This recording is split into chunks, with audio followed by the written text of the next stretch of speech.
ఏంటి బాబాయ్, వాడిని చంపేస్తాను నరికేస్తానన్నావు? ఈ తాడుతోనే? తాడే కదా అంత తేలిగ్గా తీసేకమ్మా. అది ఇక్కడ కడితే మొలతాడు, ఇక్కడ కడితే ఉరితాడు, ఇక్కడ కడితే కాసితాడు. మరి అక్కడ కడితే పడతాడు. ఇప్పుడు నేను చెప్పబోయే విషయం ఎవ్వరికీ తెలియకూడదు. మన ఇద్దరి మధ్యనే సమాధి అయిపోవాలి. ప్రామిస్? Promise promise. ఓకే. వాడు ఇప్పుడు లోపలికి వస్తాడా? కామన్ గా కిటికీ వైపు చూసుకుంటూ 4 అడుగులు ముందుకేస్తాడా?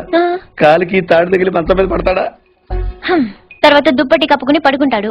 అందుకే ఆ ఫెసిలిటీ లేకుండా మంచం మీద దుప్పటి, మంచం కింద ఈనట్లు 2 తీసేశా.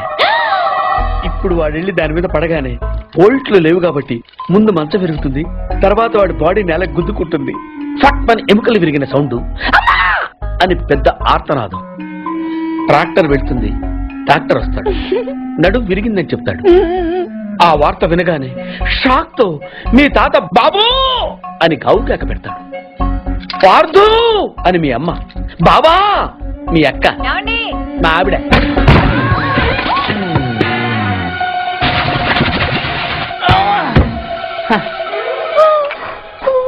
మా ఆయనేడే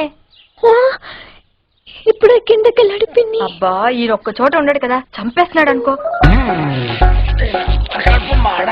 మీ బాబాయ్ ఎక్కడైనా చూసావా? లేదు పిన్ని. గట్టిగా చూసిందేంటి? ఈయన ఎక్కడా? ఎందుకే కిటికీలు బార్లా తెరుస్తారు? దోమలు వచ్చేస్తాయని చెప్తే అర్థం కదా? మాటంటే లెక్కలేదు. కింద లేడే, అందుకే వచ్చాను.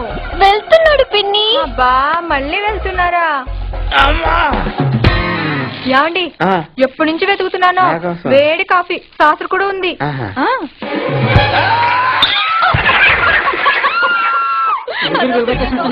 మాట కూడా రావట్లేదు. అయ్యో పాత రూమ్ తీసుకెళ్ళి అక్కడైతే గాలి బాయేస్తుంది.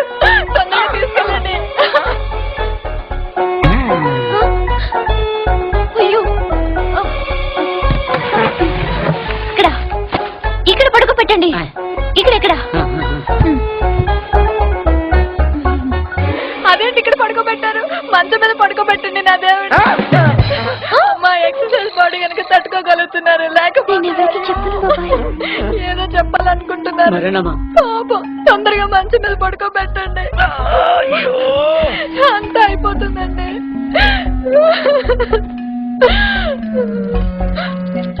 ఏంటండి ఇవెక్కడవి?